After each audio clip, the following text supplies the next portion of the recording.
Hello students, welcome to education India. तो इस video में हम डिस्कस करने जा रहे हैं HRM यानी ह्यूमन रिसोर्स मैनेजमेंट का chapter number 5 recruitment and selection, जिसको हमने स्टार्ट कर लिया था। उसका पार्ट 2 होने वाला है। पिछले पार्ट में हमने डिस्कस कर लिया था कि लर्निंग ऑब्जेक्टिव क्या होता है, ठीक है। रिक्रूटमेंट सिलेक्शन का कॉन्सेप्ट क्या होता है ये हमने जान लिया था। नॉर्मल चीज़ें जान ली थी इनके बारे में कि भाई होता क्या है, बेसिकली हमने ये जान लिया था।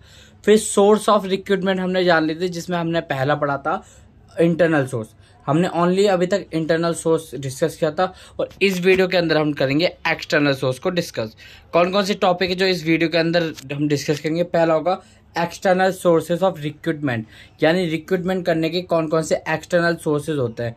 इंटरनल का मतलब पता है कि हम जब अपनी ऑर्गेनाइजेशन के अंदर जब एम्प्लॉय ढूंढते हैं, रिक्रूटमेंट करते हैं, उसे इंटरनल कहते हैं। एक्सटर्नल मतलब बाहर, यानी अपनी ऑर्गेनाइजेशन के बाहर जो कभी इसमें एम्प्लॉय रहा ही नहीं है, जिसको हम किसी भी तरह पैसा या कुछ भी ऐसा एक्सपेंस पे नहीं करते, तो वो एक्सटर्नल सोर्सेज होता है। तो हम इसमें पहले एक्सटर्नल सोर्सेज पढ़ेंगे, देन उसके बाद पढ़ेंगे merits of external sources of recruitment.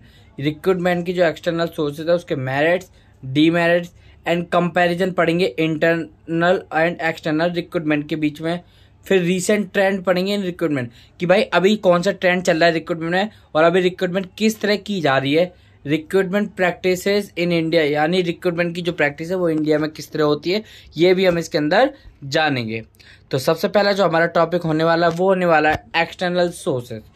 Every organization has to top external sources from various position. जो एक्सटर्नल सोर्सेज है, एक्सटर्नल का मतलब होता है बाहर, ठीक है, या बाहरी, और सोर्स मतलब होता है स्रोत, यानी ऐसे sources. External sources are those sources which is used for the finding and recruit the skilled person from outside of the organization. यानी जब हम अपने ऑर्गेनाइजेशन के बाहर किसी को ढूंढते हैं, जॉब के रिक्रूटमेंट करते हैं, उसे हम एक्सटर्नल सोर्सेज कहते हैं। फॉर एग्जाम्पल कॉलिंग के थ्रू कर सकते हैं, हम एडवर्टीजमेंट दे सकते हैं, ठीक है। न्यूज़पेपर में जो एडवर्टीजमेंट आते हैं और कॉल आती है आपको कि भाई ये हमारे पास वैकेंसी खाली, क्या आप इंटरेस्टेड है, ठीक। तो ये भी क्या होती है, एक्सटर्नल सोर्सेज का पार्ट होती है। अब ये देखो क्या क्या इसमें यूज होता है। पहला होता है डायरेक्ट रिक्रूटमेंट। डायरेक्ट रिक्रूटमेंट का मतलब है नोटिस बोर्ड पे नोटिस आया, फिर उसके बाद देन आपकी जो है रिक्रूटमेंट हो जाती है। An important source of recruitment is a direct recruitment by placing a notice on notice board of the enterprise specifying the details job available. जिसके अंदर सीधा ये होगा कि भाई जॉब अवेलेबल है। It is also known as recruitment as factory gate. This method of recruitment is very cheap as it does not involve any cost of advertisement vacancies. यानी इसके अंदर आपको कोई भी एडवर्टीजमेंट वैकेंसीज को पैसा देने की जरूरत नहीं है, कोई भी कॉस्ट यहाँ पे इंक्लूड नहीं होती। क्योंकि भाई देखो, जो डायरेक्ट रिक्रूटमेंट है उसका मतलब है कि मान लो कोई ऑर्गेनाइजेशन है, कोई ABC लिमिटेड है, उसने कोई भी जॉब निकाली कॉलिंग की, ठीक है। टेलीकॉलर की जॉब निकली थी। किसकी निकली थी? टेलीकॉलर की, ठीक है। अब टेलीकॉलर की जॉब, तो उन्होंने क्या किया, उनका जो नोटिस बोर्ड है ऑफिस के बाहर, वहाँ पे चिपका दे कि भाई ये एक पर्चा है जिसके अंदर यहाँ पोजीशन लिखी है, यहाँ सैलरी लिखी है, स्किल क्या क्या चाहिए, सब कुछ लिख दिया, फिर इसको चिपका दिया। फिर देन जो अगर कोई पर्सन आएगा इसको देखेगा और वो इंटरव्यू देगा, फिर देन अगर वो सिलेक्ट हो जाता है, रिक्रूट हो जाता है, तो इसे ही हम डायरेक्ट रिक्रूटमेंट कहते हैं। तो डायरेक्ट रिक्रूटमेंट का मतलब है कि उसको डायरेक्ट, यानी कोई एनी एक्स्ट्रा कॉस्ट देने की जरूरत नहीं होती है आपको, आप सिर्फ नोटिस बोर्ड पे लगा के ये बता सकते हो। देन इसके बाद आता है कैजुअल कॉलर्स, ठीक है। कैजुअल कॉलर और अनसॉलिसिटेड एप्लीकेशंस, ठीक है। कैजुअल कॉलर्स का मतलब है कि आपको देखो, जैसे लोग होते कॉल करते रहते कंपनी वाले कि सर आप हमारे यहाँ ये जॉब खाली है, आप क्या इंटरेस्टेड हो, ठीक है। जो एज ए कैजुअल कॉल्स आती है उसे कैजुअल कॉलर्स कहते हैं। अनसॉलिसिटेड एप्लीकेशन मतलब है कि आप एप्लीकेशन भरते रहते हो जॉब के लिए, ठीक है। किसी भी ऑफिस की आप गूगल पे जाते हो, सर्च करते हो ये जॉब नियर बाय मी, ठीक है। जो भी टेलीकॉलर जॉब है, अकाउंटेंट जॉब है, ठीक है, नियर बाय मी, ये सब लिखते हो तो उसे हम, और उसके बाद जब आप वहाँ पे एक फॉर्म आता है, ठीक है, काफ़ी सारे, हर उसके साइन अप करने का ऑप्शन होता है। आप जब वो करते हो फिर उसके देन आपको एप्लीकेशन आती है, प्लस आपको कॉल्स आने लगती है, उसे हम कैजुअल कॉलर्स कहते हैं। The organisation which are regarded as good employees to draw a stream unsolicited application in their office. This serves a as a valuable sources of man power. Man power का valuable sources ये एक तरह से करता है, ठीक है। Man power का मतलब है जहाँ पे लोग काम करते हैं, ठीक है, जहाँ पे एक ह्यूमन पावर काम करती है, ठीक है, ह्यूमन अपने हाथ से काम करते हैं। If adequate attention is paid to maintain pending application folder, ठीक है, वेरियस जॉब्स पर्सनल डिपार्टमेंट होते हैं सबके लिए, और यहाँ पे जो है उसके लिए अलग से डिपार्टमेंट बनाए जाते हैं। देन इसके बाद थर्ड पॉइंट आता है मीडिया एडवर्टीजमेंट। मीडिया एडवर्टीजमेंट का मतलब है कि जब आप अखबारों में या मैगजीन्स में या न्यूज़पेपर किसी भी मीडिया के थ्रू अगर आप एडवर्टाइज करवाते हो, ठीक है, अपनी जॉब को, तो उसे मीडिया एडवर्टाइजमेंट कहते हैं, ठीक। ये एक तरह से कॉस्टली भी होता है। एडवर्टाइजमेंट इन न्यूज़पेपर और trade professionals journalist use when qualified experience personal are not available from other sources. जहाँ अगर आपको क्वालिफाई और एक्सपीरियंस जो पर्सन है वो किसी इंटरनल सोर्सेज में नहीं मिलता, तो आप एक्सटर्नल सोर्स का यूज़ कर सकते हो मीडिया एडवर्टीजमेंट का। Most of the senior position in industry as well as commerce are filled by the this matter. यानी जो भी हायर क्वालिटीज़ की जॉब्स होती है ना, वो ज़्यादातर एडवर्टीजमेंट के थ्रू ही भरी जाती है, क्योंकि भाई इंटरनल सोर्सेज में इतने स्किल पर्सन नहीं मिलते कि भाई वो मैनेजर की पोस्ट संभाल सके, कैसे की पोस्ट संभाल सके, ठीक है। तो जैसे आपने गूगल पे देखा होगा कि अभी बहुत सारे ऐप्स चल रहे हैं, ठीक है, बहुत सारी वेबसाइट जैसे naukri.com है, ठीक है, और अपना लिंक्डइन है। तो ये क्या है, ये मीडिया एडवर्टीजमेंट का पार्ट होता है, जिसमें आपकी जो जॉब्स है उसको एडवर्टाइज करते हैं, वहाँ से कोई भी पर्सन इजीली अप्लाई कर सकता है। उसके बाद आता है एम्प्लॉयमेंट एजेंसीज।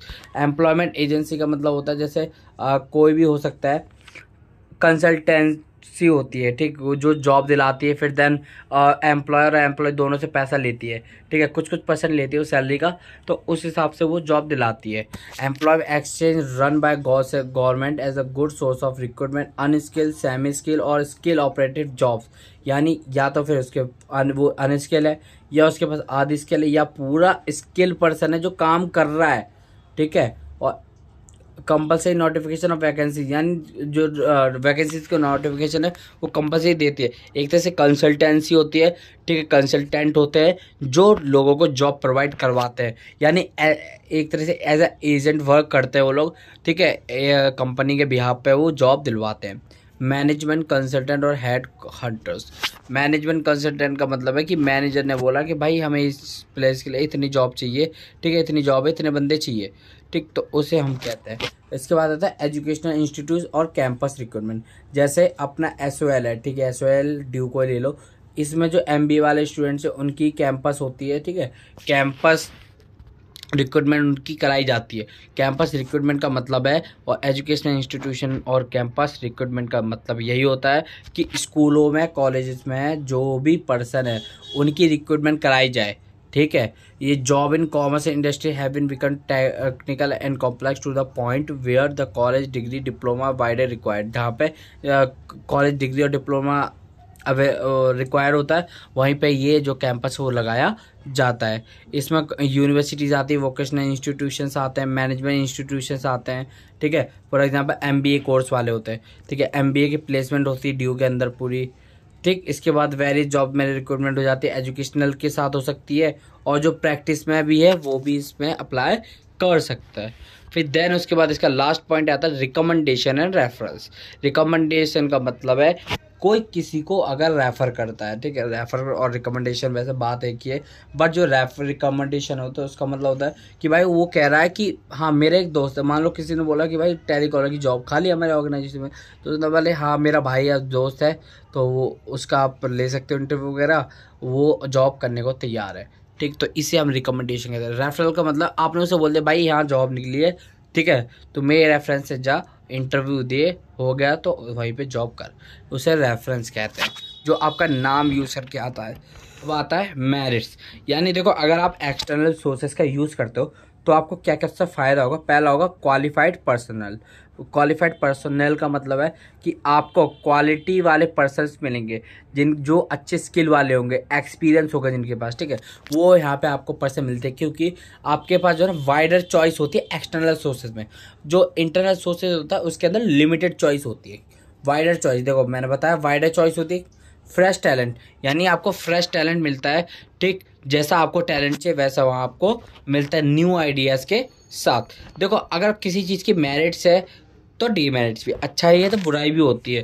पहला, डिससेटिस्फाइंग अमंग एग्जिस्टिंग स्टाफ, यानी ये जो है जो हमारे एग्जिस्टिंग स्टाफ है उनको एक तरह से डिस अपॉइंट करता है या डिससेटिस्फाई करता है, क्योंकि भाई वो सोचेंगे कि क्या हम इस लायक नहीं थे कि ये हमारा प्रमोशन कर दे। ठीक, लेंदी प्रोसेस होता है बहुत, एक कॉस्टली भी प्रोसेस होता है। ठीक है, बहुत लेंदी होता है भाई, इसके लिए एप्लीकेशन निकालो, ये करो वो करो, ठीक है, फिर सिलेक्ट करो, तो इसमें बहुत लेंदी हो जाता है। देन ये कॉस्टली भी है, क्योंकि आप न्यूज़पेपर में खर्चा करोगे एडवर्टीजमेंट का, तो भाई बहुत खर्चा हो जाता है। और बोन ऑफ कंटेनमेंट का ये एक तरह से बन सकता है हिस्सा। इसका मतलब है कि एम्प्लॉयज़ के बीच में लड़ाई झगड़ा हो सकता है इस पॉइंट को लेके। ठीक, ये तो थे डीमेरिट्स और मेरिट्स। अब देखो कंपैरिजन, कि भाई इंटरनल सोर्सेज और एक्सटर्नल सोर्सेज के बीच में क्या कंपैरिजन हो सकता है, वो देखते हैं। Internal recruitment is a quick process, यानी इंटरनल एक ऐसा प्रोसेस होता है जो क्विकली होता है, जल्दी होता है, टाइम टू टाइम हो जाता है। जैसे आपने बोला कि भाई हमें मान लो अपनी ऑर्गेनाइजेशन में आपने बोला इस पर्सन का हम प्रमोशन कर देंगे, तो आप तुरंत कर दोगे, ठीक है। लेकिन वहीं अगर एक्सटर्नल की बात हुई तो आप एक्सटर्नल में थोड़ा टाइम लगेगा। It involve search of the candidate from within the organization, ये इन्वॉल्व करता है कि भाई आपको ऑर्गेनाइजेशन के अंदर ही आपको कैंडिडेट ढूंढना है, ठीक है। इंटरनल ये कहता है। एक्सटर्नल कहता है external recruitment is a lengthy process. जो एक्सटर्नल सोर्सेज या प्रोसेस है ना, रिक्रूटमेंट है ना, वो क्या एक लेंदी प्रोसेस है, ठीक है। उसके अंदर इन्वॉल्व क्या होता है, ये ऑर्गेनाइजेशन के अंदर छोड़ के ऑर्गेनाइजेशन के बाहर एम्प्लॉयज़ को ढूंढता है, कैंडिडेट्स को ढूंढता है, उसे एक्सटर्नल सोर्स कहते हैं। तो एक्सटर्नल सोर्स इसलिए जो लेंदी होता है, क्योंकि भाई इसमें बाहर आपको ढूंढना पड़ता है, पता नहीं कब तक मिले, ठीक है। हफ्ते में मिल सकता है, महीने में मिल सकता है, कभी मिल सकता है। लेकिन इंटरनल में होता है कि भाई जब आपने बोला कि इस पर्सन की ये इस पोस्ट के लिए लायक है तो हम इसको प्रमोशन देंगे, तो आप उसको उसी टाइम प्रमोशन देते हो।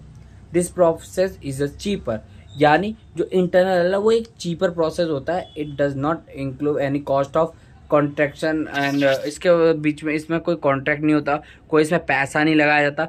बट जो हमारा एक्सटर्नल होता है वो कॉस्टली भी होता है, पर क्योंकि इसमें न्यूज़पेपर में नोटिफिकेशन दी जाती है, ठीक है। बहुत सारी मीडिया द्वारा जो है पेमेंट कह सकते हैं हम, जॉब के लिए एडवर्टीजमेंट दी जाती है, तो ये कॉस्टली होता है।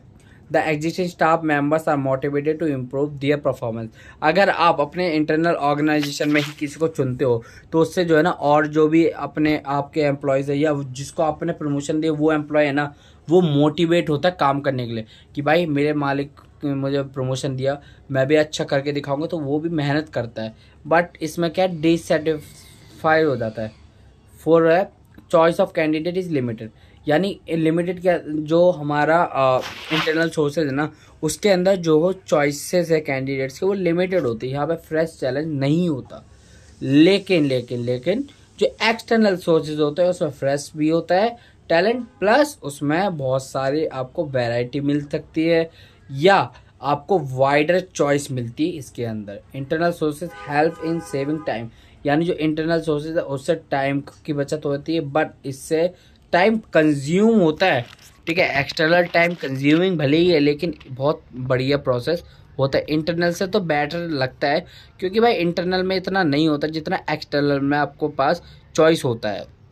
अब इसके बाद है रीसेंट ट्रेंड, यानी अभी के युग में लोग किस तरह के एम्प्लॉय किस तरह एम्प्लॉयज़ को ढूंढता है, कैंडिडेट को ढूंढता है कि हमें किसको जॉब देनी चाहिए। पहला होता है आउटसोर्सिंग। आउटसोर्सिंग का मतलब है कि जो भी एजेंसीज होती है, ठीक है, under this arrangement a company में draw requirement personnel from outsourcing form agency on commission basis, यानी कमीशन बेस पे जैसे कंसल्टेंट होती है वो आपको जॉब दिलवाती है, ठीक है। और जॉब कंपनी के through as a agent work करती है वो। किसी भी कंपनी एबीसी लिमिटेड ने बोला कि भाई हमारे यहाँ टेलीकॉलर की जॉब है, तो इससे ये कंसल्टेंट थी, ठीक है। एक कंसल्टेंट है एबीसी कंसल्टेंट, ठीक है, और XYZ लिमिटेड एक कंपनी है। अब इसने बोला कि इससे कि भाई हमें टेलीकॉलर की ज़रूरत है, ठीक है, 5-10 जितने भी चाहिए। अब ये क्या करेगा, ये कैंपस रिक्रूटमेंट भी कर सकता है, ठीक है। ये कैंडिडेट्स को ढूंढेगा जितने भी इसके कनेक्शन है, चाहे वो फाइनेंशियल इंस्टीट्यूशंस हो, चाहे कोचिंग इंस्टीट्यूट्स हो, कहीं भी हो, जहाँ इसके ऑर्गेनाइजेशन में पहुँचोगी, जहाँ इसके होंगे बंदे, तो वहीं ये कैंडिडेट के लिए बोलेगा या नोटिस चिपका देगा या सोशल मीडिया पे डाल देगा कि भाई हमारे यहाँ इतनी ये जॉब खाली है, ये सैलरी मिलेगी आपको, ये वो, ठीक है। और ये जो ABC कंसल्टेंट वाले ना, ये पैसा खाएंगे, एम्प्लॉय प्लस एम्प्लॉय दोनों से पैसा लेते हैं ये। पोचिंग एंड रेडिंग, ठीक। Poaching means employees a competent का experience person already working with another reputed company, यानी एक ऐसे पर्सन को लेना जो आपकी राइवल इंडस्ट्री में काम कर रहा है, यानी ऑलरेडी उस फील्ड में किसी और कंपनी में वो काम कर रहा है और एक्सपीरियंस ले रहा है, एक्सपीरियंस भी है प्लस वर्किंग भी है, तो इसे हम कहते हैं poaching. A company can attract talent from another firm, यानी किसी और फर्म पे भी और पैसा देके, थोड़ा ज़्यादा पैसा देके ये अट्रैक्ट कर सकती है। For instance several executive HMT left to join Titans watch, ठीक है। इसका मतलब ये है कि सिंपल बात है, अगर वो राइवल कंपनी में भी काम कर रहा है देन आप उसके जो है पैसा बढ़ा सकते हो, फिर उसके बाद वो आपके पास आ सकता है। फिर आता है वेबसाइट और रिक्रूटमेंट। वेबसाइट और तो आपको पता ही होगा, ठीक। मे बिग ऑर्गेनाइजेशन यूज़ इंटरनेट, यानी बहुत सारी जो बड़ी ऑर्गेनाइजेशन है वो इंटरनेट का यूज़ करती है। वर्ल्ड वाइड वेब का, www डॉट का आपने देखा होगा, www.gov.in, जो भी www डॉट आता है पहले, उसके बाद जो भी हो, चाहे वो आधार सेवा केंद्र चाहे कुछ भी हो, तो उसके बाद आता है। तो www का मतलब है वर्ल्ड वाइड वेब, यानी वर्ल्ड वाइड वेब का मतलब पूरे विश्व में जो भी वेब है ना, जो भी जानकारी है उसके लिए, वो यहाँ पे आती है, ठीक है। तो द जॉब सीकर अपनी एप्लीकेशन देता है प्लस CV भी शेयर करता है, थ्रू मेल हो सकता है, इंटरनेट, ठीक। Job seeker place their CVs world wide, यानी वो www/इंटरनेट से वो भेजता है, ठीक। और लो कॉस्ट होती है क्योंकि भाई इसमें पैसा कम लगेगा। रिडक्शन इन टाइम, टाइम में रिडक्शन होगी, क्यों? क्योंकि भाई ये डायरेक्ट CV इंटरनेट से अपलोड कर रहा है, फिजिकली अब देने नहीं जा रहा। और रिक्रूटमेंट का राइट टाइप्स ऑफ पीपल्स मिल जाता है, जैसे भी कंपनी को चाहिए होता है। एफिशिएंसी भी पता चल जाती है प्रोसेस की किस तरह से हो सकती है। अब देखो रिक्रूटमेंट, हमने ट्रेंड्स तो देख लिया, अब रिक्रूटमेंट प्रैक्टिस किस तरह होती है इंडिया के अंदर वो जान लेते हैं, फिर ये जो चैप्टर ये पार्ट है वो ख़त्म हो जाएगा, ठीक। इसमें देखो हम जो है रिक्रूटमेंट की प्रैक्टिस इंडिया में होती है इंटरनल सोर्सेज से, जो मैं आपको बता चुका हूँ। Public employment exchange, public employment exchange का मतलब है कि किसी और से एक्सचेंज हो जाना, ठीक है। फॉर एग्जांपल आप कहीं जॉब कर रहे हो, आपको जॉब चाहिए किसी आपके दोस्त को, तो वहाँ पे जो है आप उसकी जगह उसे लगा सकते हो, इसे पब्लिक एम्प्लॉयमेंट एक्सचेंज कहते हैं। कैंपस रिक्रूटमेंट, या आप स्कूल कॉलेजेस में कैंपस रिक्रूटमेंट कर सकते हो। Executive search engines, labour contractors और एम्प्लॉय रेफरल्स, ठीक है, ये तो समझ में आया होगा। In public sector enterprises are special preparation of vacancies are reserve for the schedule caste, ठीक है, और schedule tribals, physical handicap, ex serviceman और other backward classes. Some organisation give prefer to local public son of the soil. The recruitment programme should be evaluate periodically, ठीक है। It mean देखो आपको पता है पब्लिक जितने भी सेक्टर होते हैं, जितनी पब्लिक जॉब होती है, पब्लिक कोर्सेज होते हैं, उनमें क्या होता है, कुछ सीटें जो रिजर्व की जाती है। SC ST OBC सुना होगा, ठीक है। तो शेड्यूल कास्ट यानी SC, और जो भी आपके ST वाले हैं तो इनकी जो है, और फिजिकल हैंडीकैप होता है, OBC होता है, इनके लिए क्या सीट रिजर्व की जाती है, ठीक है। तो ये जो है उनके लिए जॉब भी रिजर्व की जाती है, ताकि जो है अगर मान लो ये 10 जॉब है, 10 में से जो 2 है ना, 2 तो जाएंगी SC वालों के लिए, 2 जाएंगी ST वालों के लिए, प्लस 3 जाएंगी हैंडीकैप वालों के लिए। तो ये कितनी हो गई, 3 2 5 2 7, अब बची 3 जॉब, 3 जाएगी जनरल के पास। तो इस तरह से ये होता है। The criteria for evaluating my consist of cost per applicant hiring ratio performance appraisal। देखो जिस रेशो पे आपकी हायरिंग की जाती है उसके बाद जो आपको रेशो दिया जाता है, यानी आपकी इंक्रीमेंट की जाती है, उसे हम परफॉर्मेंस अप्रेजल कहते हैं। यानी आपके परफॉर्मेंस के बिहार पे आपका पैसा बढ़ जाना, उसे हम अप्रेजल कहते हैं, ठीक है। तो executive ability to work in the team, यानी क्या क्या ऑर्डर है, इंपॉर्टेंस है जो इसको होना चाहिए।